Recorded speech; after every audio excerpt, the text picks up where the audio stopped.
Hello and welcome to episode 475 of the Money to the Masses podcast with your resident expert as always, Damien Fay, and me, Andy Leaks. Damien, welcome back. How are you doing?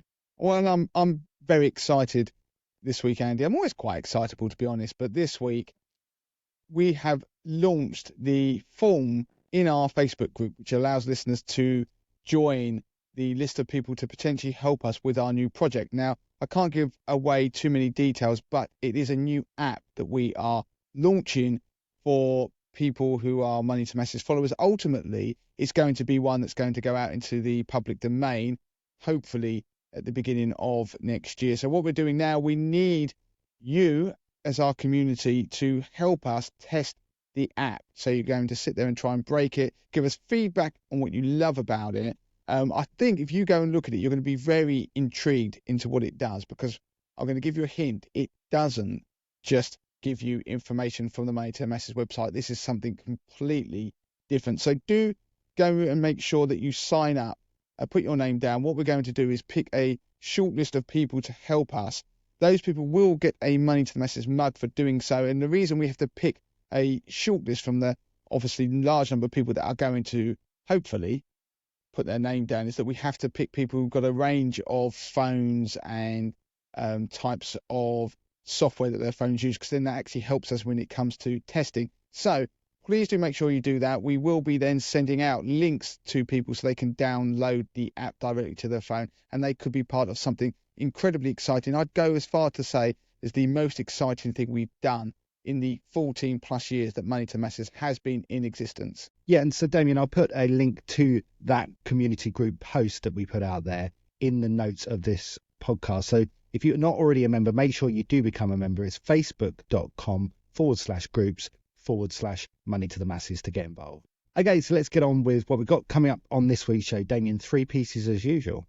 Yes, so the first piece is going to be covering the mortgage market. So last week we did a roundup of what's been going on in the savings market, the potential direction of travel. Now, there were people who got in touch and wanted the same thing for the mortgage market. So what is happening to mortgage rates out there? There has been a significant shift. So anybody who's due to remortgage or who is going to be remortgaging next year will be interested in this, because, as I say, there's been a shift in the market's expectation of where the Bank of England base rate is going, and therefore mortgage rates potentially in the future.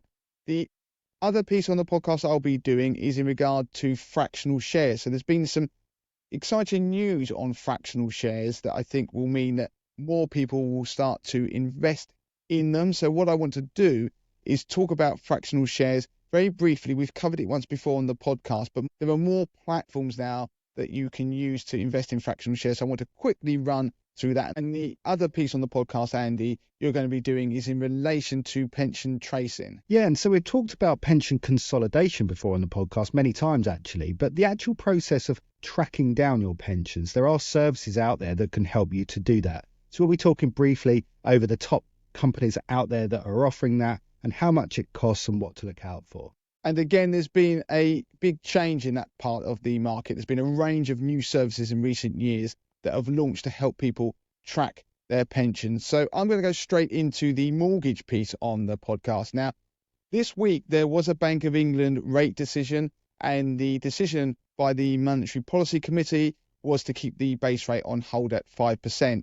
The market had been starting to bet that there could be another rate cut to 4.75%, but that didn't materialise. And now part of the betting on that was probably caused by the anticipation that the US Federal Reserve, which is the equivalent to the Bank of England in America, actually cut their rates by 0.5%. So in the recent weeks, we'd started to see bets in the US that they would cut their rates more aggressively. The first cut, in fact, they've had since this rate tightening cycle. And that had a knock-on effect on the predictions for other central banks, because the US Federal Reserve is obviously the most influential central bank in the world. Now, of course, central banks do focus on their own economies. That's why they raise interest rates or cut them, to try and control inflation and boost their own economy. So they're not going to be just led by what happens overseas. But, of course, main key central banks had been in a tightening cycle, and now they've started going into that loosening cycle.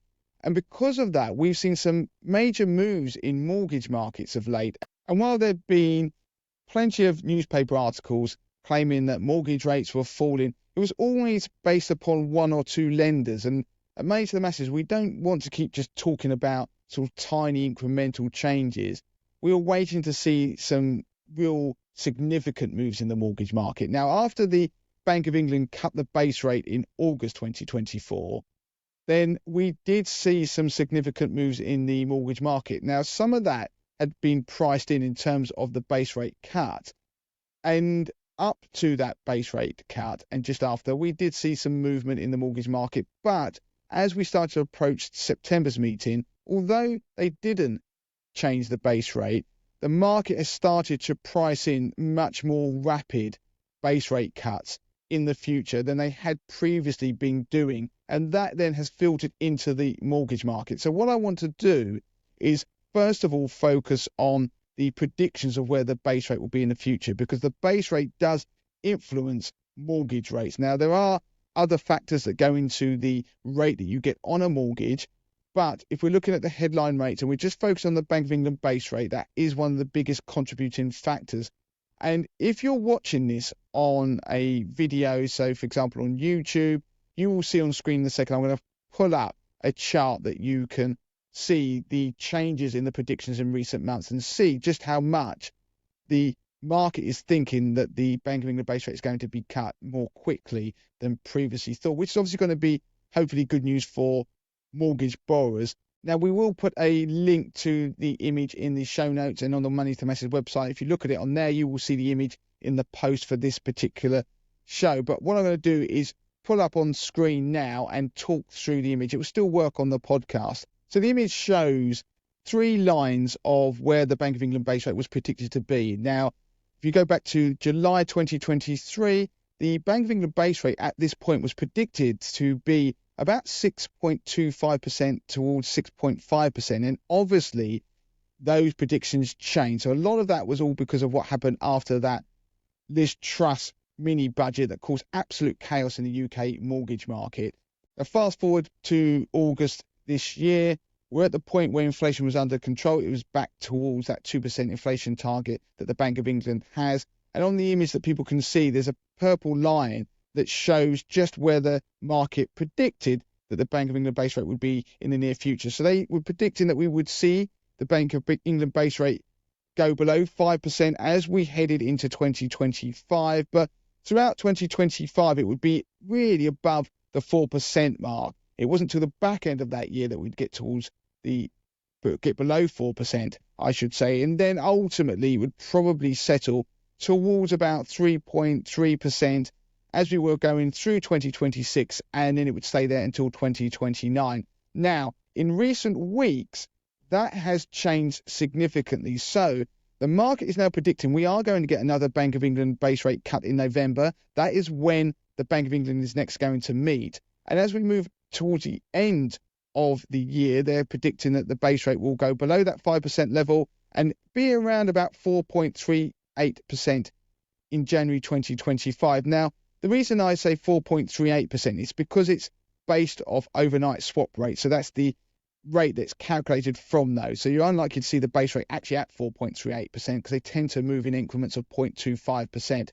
But 4.38% on the Bank of England base rate by the early part of next year. By January 2026, we're looking at 3.34% as the market prediction. And then it will slowly drop to 3.14% over the course of the next few years. And that 3.14% is where it's going to be early January 2028, all the way through to January 2029. The message to take from that is the market is thinking that the long-term Bank of England base rate is going to be around 3%. So if you think about long-term fixed rates, then they are going to be heading towards that for the longer term. So that gives you an idea that we are hopefully going to see fixed rate mortgages starting to fall. Now, what's actually been happening in the mortgage market in recent weeks is a significant movement in the mortgage rate out there. Now, if we look at the average 2-year fixed rate, this information came from Moneyfacts once again. If you go back to September 2022, I'm just looking at it now, the average 2-year fixed rate was 4.24%. That leapt to 6.7% in September 2023. By March this year, it got down to 5.76. And then by September this year, it was around about 5.56%. If you go and look at the 60% loan to values, the numbers are obviously lower, but we're at a point where by September this year, you were looking at about 5% as an average across the loan to values. And if you're looking at a 5-year fix, it was about 4.7%.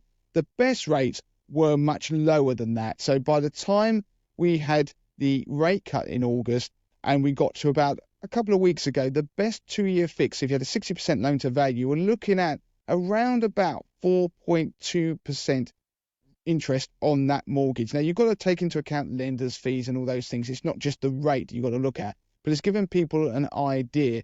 Now, recent weeks, we've seen some significant changes. A lot of the changes, in fact, were happening at the higher LTVs. It seemed to be at the 60% level, the best rates kind of got stuck.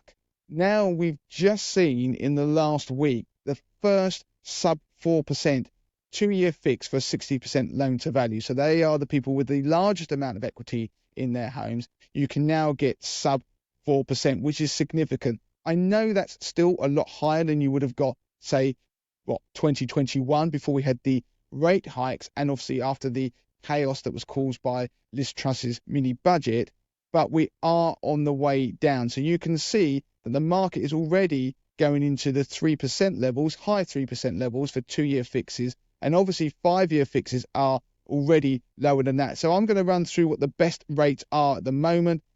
If you're watching this on YouTube, I'm going to show you it on screen so you can look at it yourself. The best rates for a 60% loan to value is 3.99% from Santander. The lender fee is chunky. It's over £1,000.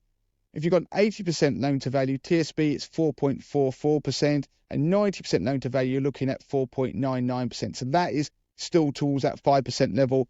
5-year fixes, they are now down to 3.77% for 60% loan to values, 4.09% on 80% loan to values, and HSBC do a 4.54% for a 5-year fix at a 90% loan to value. There are 10-year fixes, but I'm not going to talk about those on the podcast because they aren't really in demand. Now, the fees you've got to focus on, because there are some fees that are about the £1,000 mark, but there are some that are £1,500 or more. Now, what is interesting is we're moving to a period now where the difference between a 2-year and a 5-year fix is narrowing. If you listen to those numbers, you can tell that the band is narrowing between the two. But also, interestingly, if you look at tracker deals now, tracker deals were significantly more expensive than the equivalent 2-year fixes. We've now got to a point where the tracker rates are starting to fall. They're at 4.59% is the best one, which is from Scottish Building Society on a 60%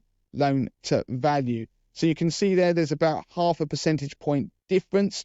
Now, you do have to go and look at the terms and conditions of these deals, because I did mention that 2-year fix earlier. And that 2-year fix is obviously available to people who are buying a house or moving, but it's not on the remortgaging at the moment. So that isn't a deal for people who are remortgaging with Santander. In fact, if you're remortgaging with them, you have to pay about 0.2% more than that. But the message is the direction of travel is definitely downwards. And the Bank of England is trying to be cautious about the rate of the cuts that we're going to see. But as you've obviously seen by my chart that I showed, and also the numbers that I explained about the predictions for the market is starting to think the rates are going to come down a bit quicker than they had previously thought. So I think the message now, we're probably going to end up doing a piece on the podcast about whether you take out a tracker versus a fix, and in particular a 2-year fix. And I think the differential is going to become much closer now. It's going to make the decision much more difficult. So that is where we are with the mortgage market at the moment. It is positive news for those of you who took out a fixed rate that's coming to an end in the next year. The likelihood is you are probably going to be able to fix at a lower rate than you took out your mortgage. The direction of travel is definitely downward. Yeah, that's all interesting stuff. I have a quick question, actually, Damien, on inflation. You've mentioned there about rates coming down, and that's because of the base rate and everything else. But what about inflation? If it starts to creep up again, is that going to ruin the party? Well, theoretically it could. The Bank of England has said that inflation is expected to rise again. So we're going to head towards 2.5% probably by the end of this year. It's at about 2.2% at the moment. So they are expecting that. And that is partly because some of the falls in energy prices that happened last year will fall out of the numbers. So it's always to do with the way the CPI, which is the official inflation measure, the Consumer Prices Index, it's that dictates what the ultimate figure is. So there is going to be that fluctuation. They are expected to go back up again. Yes, if inflation did re-accelerate to the upside, then they would pause the rate cuts. They've only done one at the moment, but the expectation and the narrative coming from the Bank of England is that they are going to continue doing more rate cuts.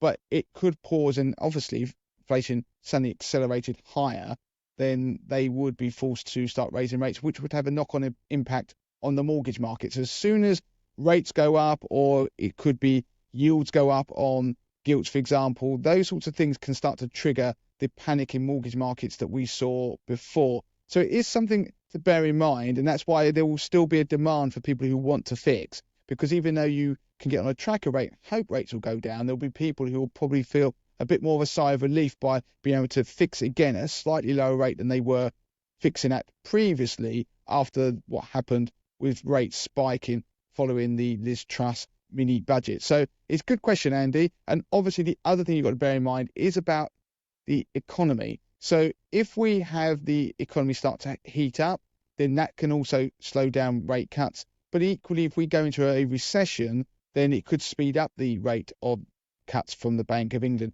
And that was one thing linking all the way back to the US Federal Reserve, was one thing that people were wondering about if they cut by 0.5%, which was a lot more than people thought they were probably going to do. If you'd gone back to predictions just a week ago, was that them hitting the panic button about the state of the US economy? And that can then sort of feel or feed fear, and you'll see some of that appear in stock markets. It depends what the narrative that the market decides upon when they see these rate cuts. Okay, so let's move on to the next piece of the podcast then. We're going to be talking about fractional shares because something fairly significant has happened. Now, we did cover fractional shares on the podcast back on episode 370, which was May 2022. So we talk about it in more detail there. Do go back and listen if fractional shares is something you're interested in. But Damien, there's a reason we're bringing it up today, because it means more investors can potentially get involved in investing in shares. Yeah, and more importantly, they will be able to get involved, and hopefully, if they make a profit, they pay less tax. And that's because the rules have been changed to allow fractional shares to be held within an ISA. Now, we were in this strange world where fractional shares technically weren't allowed in an ISA.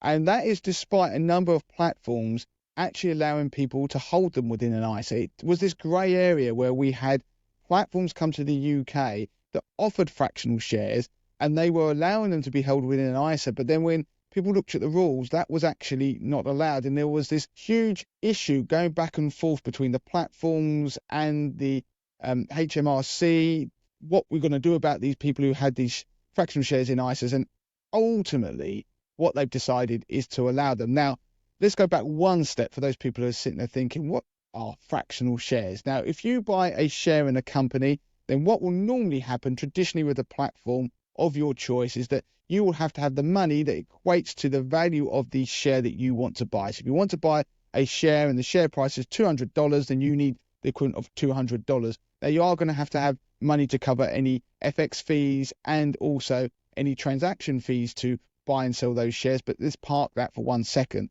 That was what would happen traditionally. But the platforms now do allow you to buy fractional shares, and they do exist. As Andy said, if you go back and listen to that past podcast, we explain in there how fractional shares exist. And one way it occurs is when you get something called a stock split. So occasionally what might happen is a big company, let's say Apple, who have done it in the past, their share price becomes very elevated. It can go into the hundreds and hundreds of dollar mark. What that does is start to exclude smaller investors, and they might want to diversify those people who hold their shares. And what they might do is decide to split their stock. So they may, for example, say for every 2 shares you own, you will now have 3. And what that does is increase the number of shares in existence, and therefore it reduces the share price accordingly in that proportion. But of course, if someone only had 1 share, they would end up with 1.5 shares. So that is how you can end up getting these fractional shares. Now, with modern platforms, you can sell and you can buy these fractional shares. So they're less than a single share, and you can buy and sell them because in a traditional sense, on a normal platform that doesn't allow fractional shares, it would be quite difficult to buy and sell them. So that was always seen as one of the cons, a slight issue with liquidity, but now you can buy and sell fractional shares. And with the advent of them officially being allowed in an ISA, that means there'll be more people who might decide they want to dabble and hold fractional shares because they might be able to access shares in US companies, because a lot of the large US tech companies do have very expensive shares. So they may see names that they like and they might want to now be able to invest in them, and they can hold it within an ISA. Now, one of the things is that obviously I have to do the caveat that investing in individual shares is very risky. You have to therefore, you're better off diversifying. You have to understand what you're doing. But for people who now want to maybe put even a few pounds a month into the shares of companies that they like or they want to invest in, it is now possible. And what we've done is we've now updated the work we've done on platforms that hold or allow fractional shares, I should say. Now, going back to the podcast that Andy mentioned earlier, there have been a wave of new platforms that have come to the UK offering services, particularly trading in US shares and fractional shares. So this podcast is an update to that, because we're going to go through some of the platforms that do offer fractional shares and some of them that don't. Now, there is an article we're going to link to in the notes of this show. If you're watching it on screen, then you will see me run through the article very quickly with some of the details. I'm not going to go into granular detail because that would be rather boring, but I'm going to give you the highlights of who does and doesn't offer fractional shares. Now, the platforms that don't are the platforms out there that are some of the big names, the incumbents of the UK investment market. So people that don't are AJ Bell, AJ Bell Doddle, that's their new platform that they've got, their new app that allows you to invest in shares and some funds, and it's one of them that's aimed probably at newer investors that is increasingly popular. Other platforms that don't: Charles Stanley, Barclays Smart Investor, CMC Invest, Fidelity don't, Hargreaves Lansdown don't, IG don't, Interactive Investor don't allow fractional shares, neither does Lloyd's Share Dealing or Plus 500. Now, for those people who are thinking, well, okay, but who does? eToro obviously does. Free Trade does, Interactive Brokers, Moneybox, New Wealth, that used to be called Wombat, Plum, Revolut, Robinhood, Trading 212 and Webull all allow fractional shares. Now, the table that is in the article also shows you the minimums and the charges. You need to be mindful of the charges for trading, the FX fees, because they do vary significantly. And as I say, the minimum amounts are also important. Now, one that I think a lot of people will be attracted to is Trading 212, because they have a low minimum of £1 and the FX fees are among the lowest out there. So Trading 212, Free Trade, they are names that people will know and are particularly popular in this space. But one of the things just to point out before I wrap up on this part of the show is that when you look at fractional shares, some people say, well, do you still get dividends? The answer is yes. Do you get voting rights? An interesting one, because it does depend on the platform. So some platforms don't allow you to have any voting rights on fractional shares or facilitate it, while some do. So do check with the platform that you choose if that is something that is going to bother you. And obviously the good thing about fractional shares is they can be used to diversify a portfolio, but there are the risks, and not all shares are available as fractional shares. That's something else to bear in mind. But again, look at the fees, look at the charges. It can work out expensive to trade in fractional shares. So there you go, Andy, an update, something that is positive for UK investors. And I think for people listening to this, it could mean the FCA regulators, HMRC, start moving in the direction of allowing more things to be held within an ISA. And who knows, maybe one day that could even extend to things like cryptocurrencies. Okay, so to finish off with the final piece of the podcast, then we're going to be talking about pension tracing, because there are services out there that allow you to track down any lost or forgotten pensions. Now, we've talked about pension consolidation before, which is kind of a little further step along that process, where you know your pension pots, you know where they are, you know how to get hold of those, and you bring them together into one pot. And actually, a previous podcast that we did, which was episode 309 from back in February 2021, where we talked about the pros and the cons of doing that.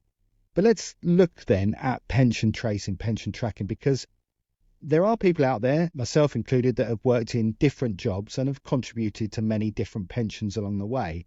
And it can be relatively easy to lose track of those pensions, and you may not even realise in some instances that you were even in a pension, particularly if you were at an employer for a particularly short period of time. And those are the ones that are really quite difficult to track down. One of the ways that you could track down your pensions, of course, is you could use the government service. It's called the Pension Tracing Service. It's a free website where you can log on and put in some basic details. The service is relatively basic, however, because its purpose really is just to provide you with the relevant contact details so you can then go on and contact the pensions administrator yourself. So it's that conduit. It allows you to type in the details of maybe the employer that you worked at, and then it will provide you with a telephone number, an address, and a contact name of the people you need to get in contact with in order to track down your pension. So it's the first step. It's helpful, and it certainly will help and has helped a lot of people in tracking down those pensions, but it doesn't do much more than that. I've always likened it to a bit like a Yellow Pages.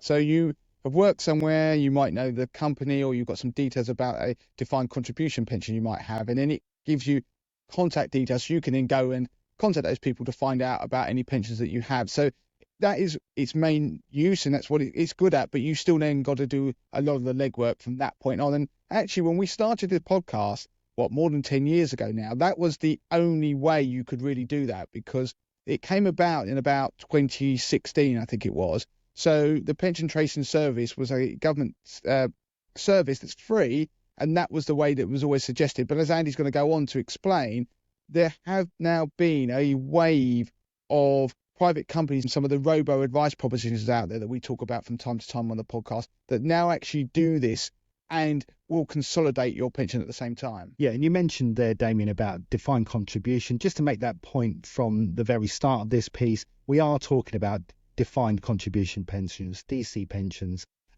For final salary pensions, which are defined benefit pensions, that's a slightly different kettle of fish. Really, you need to be considering taking advice. In fact, it is a legal requirement. If you have a final salary pension that's worth $30,000 or more, you need to seek advice from a fully qualified defined benefit pension specialist if you want to consider transferring that out and moving it into something like a SIP. And we're not going to go too deep into that at all, because there is a lot of complexity around that, and we have got a brilliant article on the Money to the Masses website that explains exactly the process in terms of transferring a final salary scheme and whether you should do so and the pros and cons. So I'll put a link to that in the show notes.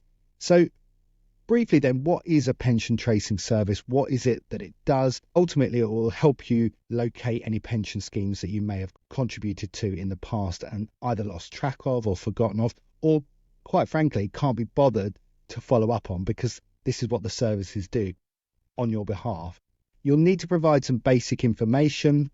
Depending on which service you use, you might need to provide a little bit more, a little bit less, but ultimately you'll need your name, probably your date of birth, your national insurance number, and that's enough to start the ball rolling.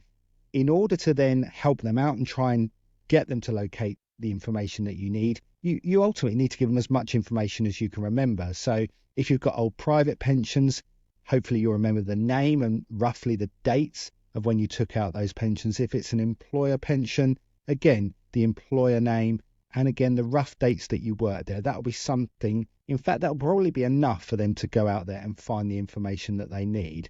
What they'll then do is they'll actively search a number of places. It'll be places such as HMRC, DWP, individual pension providers, trustees, and obviously they'll contact employers as well in order to find the information they need. They'll then, after a certain amount of time, and it will depend on how long it takes them, sometimes they can be relatively quick, sometimes it can take longer, they'll then report back to you on what they found. Now, do check whether they will make you aware of any safeguarded benefits. Now, what I mean by safeguarded benefits is benefits such as guaranteed annuity rates, defined benefit schemes, we talked about those earlier, or whether if it's an older pension, it might actually have something that's called a guaranteed minimum fixed income. You wouldn't want to be transferring those kind of pensions across. Now, these services are very adept at knowing what these pension schemes are and letting you know that these exist. And so, again, there's a benefit of using them really as well. And they'll also let you know of whether there's any exit fees. So just to reiterate, you've obviously got that original pension tracing service where you've got to do all the work yourself. But now you've got these services that will do it all for you. You just sit back, give them the information, and they'll go out and find the information out for you and the pensions, and ultimately can potentially consolidate them if you want to. So who are the leaders in this field now? So we've pulled together what we consider to be the top 6 services out there. And I'm going to mention PensionBee straight away because, to be honest, you've only got to look at their Trustpilot rating to see what their customers think of the service. I've actually used them myself to pull together some old pensions, and they did a brilliant job. It took just a few weeks. One thing I will say about PensionBee is that they've recently shifted their focus more towards the consolidation part of the service. And so you may need to do a little bit more of that legwork yourself. So you could use, for example, the government's pension tracing service and track down your policy number that way. And then you can input the details into the PensionBee service and they will take it from there. The next one I'll mention, Money Farm, we've mentioned them before. They're obviously a robo-advisor. They now do pension tracing. And what I like about Money Farm's offering is the fact that they do help you find a suitable pension with a number of questions and guidance to get to the right pension. I think that's quite a good summary, because this market has evolved. PensionBee were the ones who came in and tried to completely shake up the pension transfer market, because before all of this, you'd go to a company and try and transfer pensions across. They dragged their heels. It was very clunky. It didn't work very well. And they came in, saw a problem when Romy, who is actually the founder of that, found the problem, had the problem, decided to come up with a solution. And it is like a lot of the other companies have looked at what they've done and decided to mimic that as part of their service. So Money Farm, for example, was actually an Italian firm that came to the UK. It's been very successful, but now starting to do pension consolidation, because obviously you acquire assets and it's something that they are now putting effort into. So like Andy said, PensionBee, I've known people who've used it, very happy with. Money Farm now, they also do it. The difference really being that with PensionBee, they don't pick the fund you end up in if you consolidate with them. If you go with someone like Money Farm, there's a journey where they will help you decide where or which portfolio your money ends up in. So it's not just you choosing it. So some people like that hand-holding element. Other people might want to pick and choose themselves. And with most of these companies that consolidate, you have a relatively limited choice. You haven't got like hundreds and hundreds of funds. They normally have about a dozen different portfolios. Yeah, and just to cover off quickly, a couple of others that offer this service. Aviva is a big name in pensions, obviously. They offer their own pension tracing service. Penfold offer something very similar to PensionBee. In fact, they're very similar in terms of what they offer, and their actual fees, once you actually take out a pension with them, are very similar as well. Also, Profile Pensions, I'll mention them because, funnily enough, Money Farm acquired Profile Pensions not too long ago now. And really, just to explain the difference between the two services, it's almost identical, because effectively the people who are handling Money Farm's pension tracing service are indeed Profile Pensions themselves. The only thing I would say is different is the fees for it, because interestingly, Money Farm used to charge a 1% fee if you decided to transfer and consolidate your pensions with them. Now that's 1% fee of your total pension pot. Profile Pensions still charges that 1% fee, whereas Money Farm doesn't. But Profile Pensions does have a different service once you go through with them, in terms of they are a fully independent service where you can choose any number of pensions, whereas Money Farm has its own portfolios which you can choose. So the two services are slightly different, but they're ultimately, the engine behind it is the same. So there you've got a pretty decent roundup of some of the propositions. As we mentioned, this has evolved over time. So the services allow you to first track pensions. They will do all the work. Of course, the aim is for you to then take out a product and consolidate them with them.